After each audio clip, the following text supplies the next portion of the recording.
So I've been doing this whole digital marketing, SEO, content creation thing for over 10 years. And there are a lot of things I learned the hard way. So I'm making the video that I wish I had to give you 10 years worth of digital marketing advice in about 18 minutes. Starting with number one, 90% of digital marketing is reverse engineering.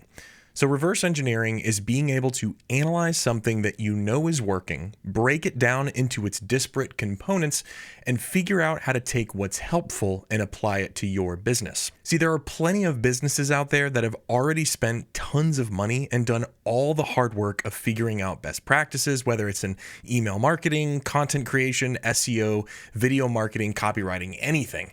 And I don't mean you wholesale copy them. I mean you take the proven patterns that are well established as effective and adapt them to your own business with your own taste. See, I discovered this purely by necessity. When I worked on the marketing team at Power DMS, we ran lots of webinars, which I managed. The only problem is I had no clue how to run webinars. So what did I do? I signed up for as many B2B webinars as I could, and I studied everything they did. Their email sequence, their tech stack, their landing page copy, how they organize their webinar presentations, and I applied all my learnings to our own campaigns, and we ran many successful webinars that continually generated leads and revenue for the business.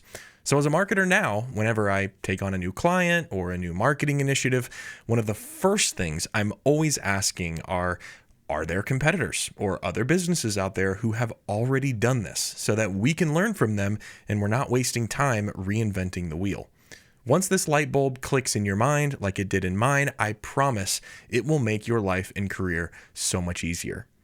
Number two, find and master the 80-20 of every marketing skill. Now, over the course of my career, I've done inside sales, basically cold calling, email marketing, marketing automation, copywriting, content marketing management, and SEO. And I have found without fail that in each of these disciplines, there is a small core set of skills that if you master those, everything else will fall into place. In other words, the 80-20 rule in practice. 80% of your results coming from 20% of your efforts. The 80-20 of SEO is simply high-quality, user-focused content and brand mentions. It used to be backlinks, but in the age of AI, I actually believe brand mentions are equally, if not more important.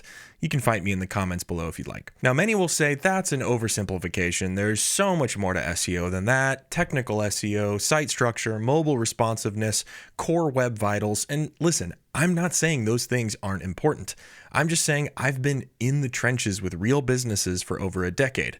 All the technical SEO fixes in the world simply will not move the needle for the business if we don't master those fundamentals of great content and quality mentions. Insert bellcurvememe.png here. Number three, successful marketers adapt and move quickly. This one is pretty important to me. There are certain professions that just don't fundamentally change, right? Medicine, law, engineering, public service, they're always necessary, not really subject to trends of any kind, and they're certainly not at any risk of going away. Marketing, especially digital marketing, is quite the opposite in that it's always changing. And all the best marketing leaders that I've known don't bemoan or complain or resist these changes, but quickly adapt their business to what the market wants. I think probably the most obvious example of this in our time is the shift in user behavior patterns from traditional search to AI search. People are more conversational with AI, having entire buying conversations inside of the ChatGPT window before even visiting your website. That's why we made a whole video, actually several videos, on how to get more search visibility with AI. So you should definitely check those out next. The links will be in the description. Now, if I dug my heels in, right, and I said, I don't know how to do this, I don't want to mess with this, I want to stick with Google search optimization, well, I'm just not going to be as successful as if I'd had more of a growth mindset that adapted to what the market is doing. Now, let's say the hype cycle for AI went down, which is entirely possible, and all of a sudden these leads from all these large language models just started drying up, and everyone started moving to YouTube as their platform of choice. What would you do? Would you say, I'm not a video marketer, I don't know anything about that stuff, I'm an SEO guy, that's where I'm staying? Or would you say, okay, We're going to figure out script writing. We're going to learn about editing and cameras and lighting and sound design and thumbnails. And we're going to make this work. Of course, that doesn't mean you need to be the video marketing guy forever. You can establish a beachhead on YouTube, create some standard operating procedures, and then hand that off to someone on your team or a freelancer. But it's not about YouTube. That's not the point. It's about having the growth mindset necessary to adapt to what the market is wanting and moving quickly. I think this single mindset shift is what separates just your standard marketing practitioner, who's kind of like a cog in the marketing machine, from an actual marketing leader that's really driving strategy and revenue. Number 4, stacking SEO with other marketing disciplines is a force multiplier. Now, it is entirely possible to do SEO in a vacuum and potentially see some success, but you'll find exponentially more growth when you deliberately coordinate SEO with your other marketing channels. And I don't just mean scheduling a once-a-month meeting where everyone goes around the table giving updates. I mean actually sitting down with your team and planning integrated campaigns where each channel amplifies the others. One of my personal favorite playbooks is combining SEO with email marketing. Most top-of-funnel SEO keywords are informational. Someone searching, "What is email marketing?" or "Are social media ads effective?" likely isn't ready to buy yet. They're just learning. So even if you rank number 1 and they land on your page, getting them to take any meaningful action is going to be tough.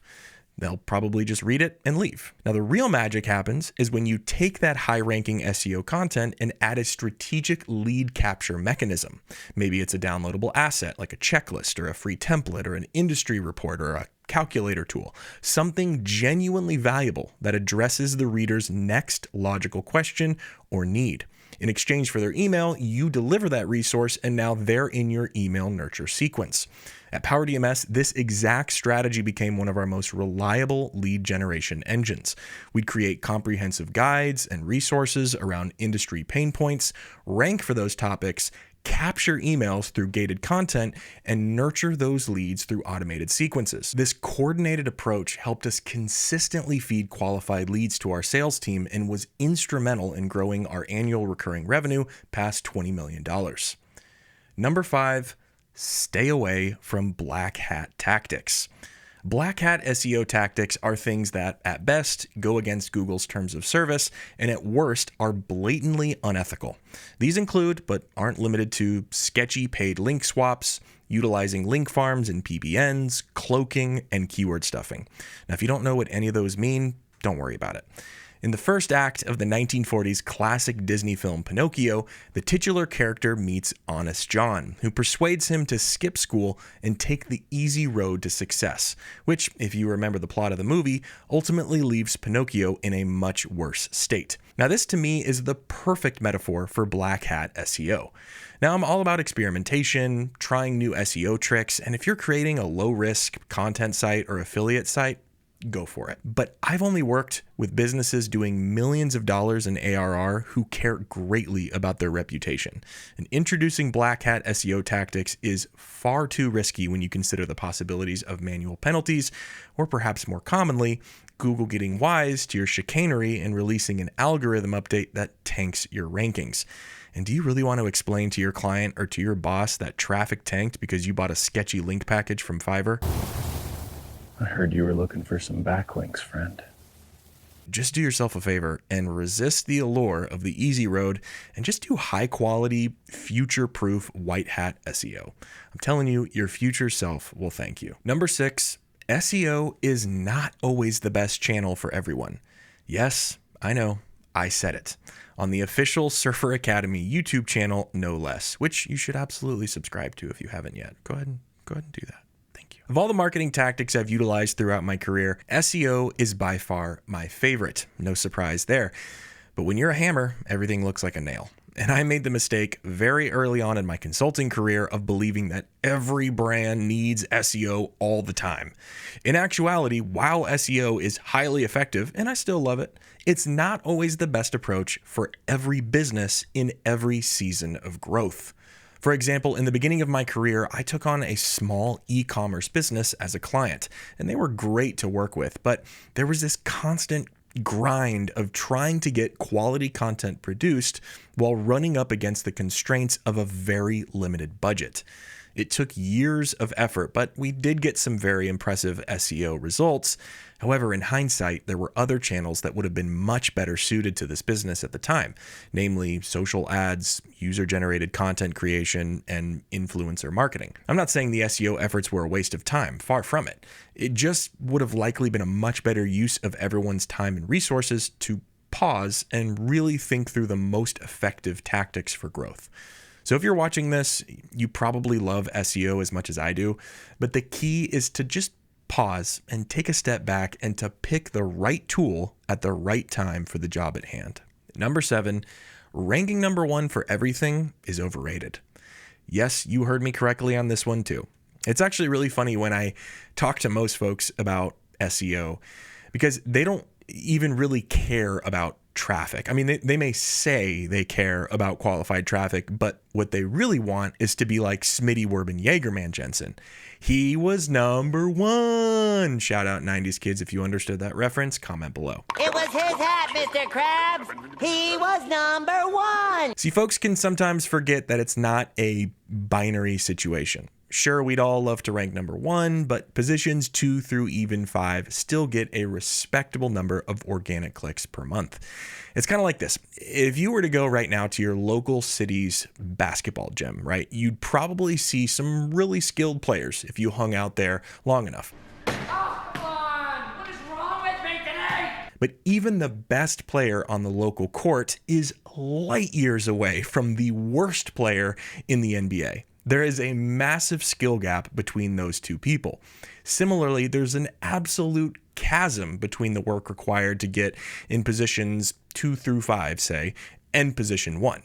Depending on how competitive the keywords are, you may be looking at aggressive backlink acquisition, massive topical clusters, and very high effort content to secure that number 1 spot. And don't forget, once you secure that number 1 spot, you got to keep that number 1 spot. So you have to ask yourself, is it worth it? Well, for some highly business critical keywords, I'd say, yeah, it probably is. But for every blog post you write, yeah, probably not. Because think about it, every second you spend trying to edge out that last little bit of the SERP is time you could be spending creating more content, building more partnerships, or optimizing your existing pages. And if you want to make your content writing and optimization process a whole lot easier, be sure to check out Surfer's Content Editor, which helps you achieve total topical coverage by studying high-ranking pages and giving you an explicit list of tasks to improve your chances of high rankings. The link to try is in the description. So I want to give you some more rapid-fire advice that couldn't get a full treatment for the sake of time. I hope it helps.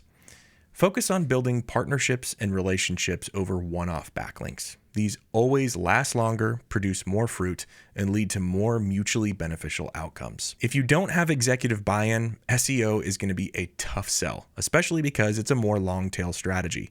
Educate on SEO before investing in SEO. You don't have to be everywhere all the time. Find 2 to 3 marketing channels that work and go deep on them. Customer journeys are never as straightforward as they seem.